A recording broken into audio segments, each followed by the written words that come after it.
Hola! It's been a while since Michelle and I uploaded any videos, and a lot of things have happened. We'll get into that, but we've had some medical emergencies and some vehicle emergencies and some sloth encounters, all very noteworthy. And there's some news about the property we're trying to buy. So we'll get into all that in just a minute. Stay tuned, got it coming right up. You may notice that in the last few videos that I uploaded, the quality was really bad because we lost our phone.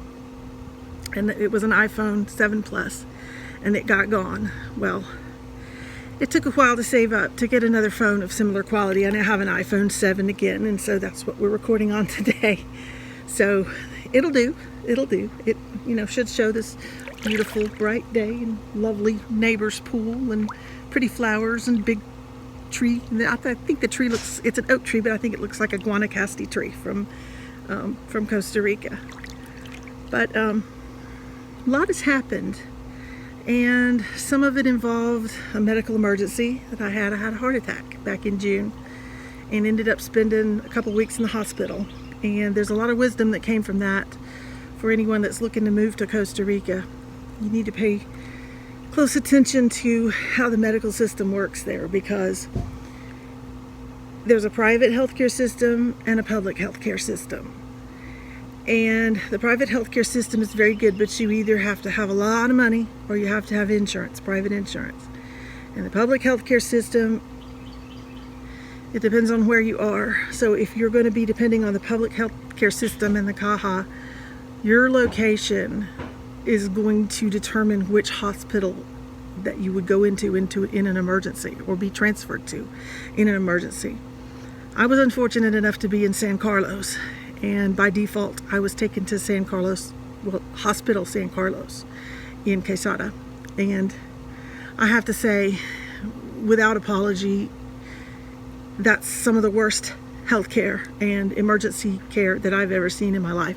I uploaded a snippet of a video. It's sideways. I'm going to leave it just like it is.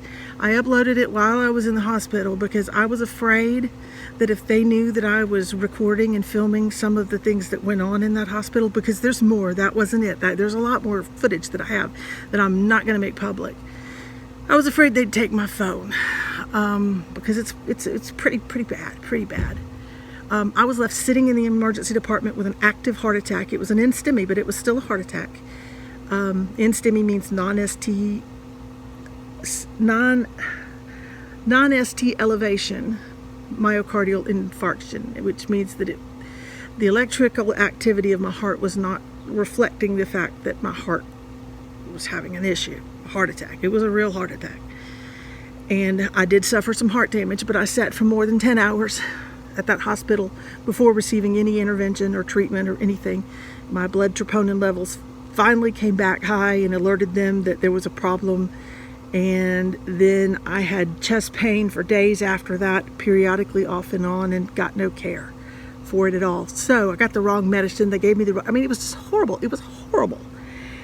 And I need to make sure that I never ever end up in Hospital San Carlos again.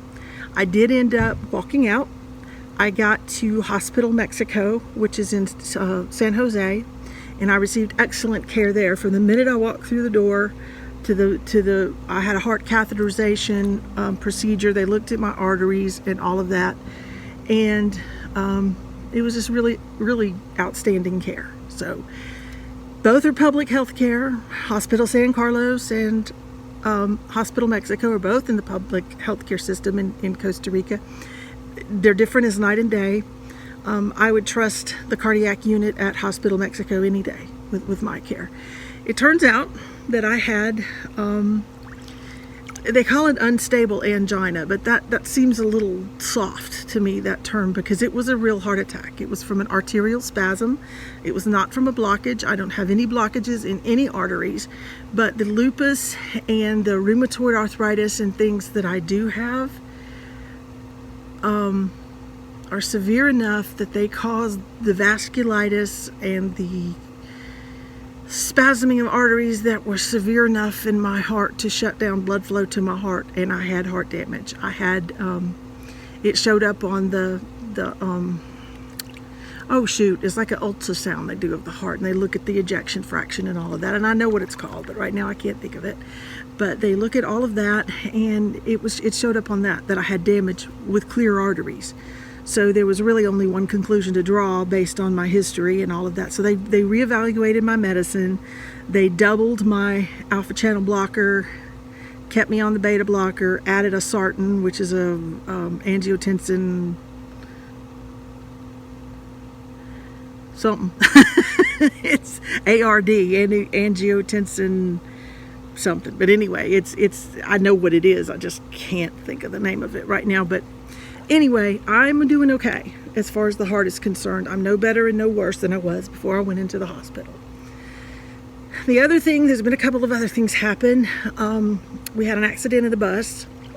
A little box truck hauling some sort of something came across the center line on 702, Highway 702, that runs between San Ramon, Los Angeles area and La Fortuna. And a little box truck crossed the center line, and we slapped mirrors, and it was so hard that the mirror broke the window, and a tree on the other side of the road broke the other mirror.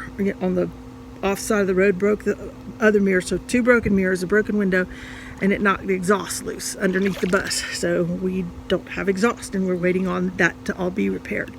So I ended up having to come inside because it was getting really hot out there, and the sun was getting to be too much for me. People with lupus just can't deal with a whole lot of UV exposure. We need a little bit. But when you start feeling kind of achy, you know it's time to go in. So here I am. I'm inside, but I want to finish telling you the good news because we do have some in the midst of all the crazy. Most of you who followed our channel know that we were at one point in time under contract to buy a little bit of land over near Turrialba.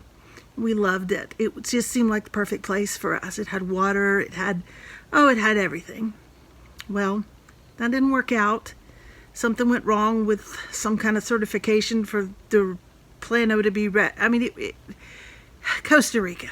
But anyway, we looked for a while. We got discouraged. We threatened to quit and give up. We threatened, oh, this is just too much.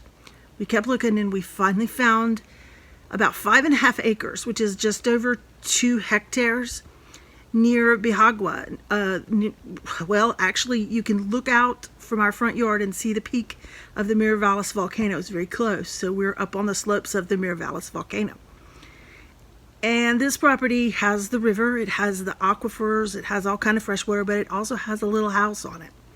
We're very excited about it. We're going to be posting some video and keeping everybody updated. We should hopefully be moving in before the end of the year, and so we are going to publish that news far and wide when it happens. We can take the bus there. We're going to stay living in the bus while we work on the house, or stay in the house and work on the bus. It's going to be something. We're going to do something that is going to be very exciting. So stay tuned, and we will keep you up to date. Pura vida.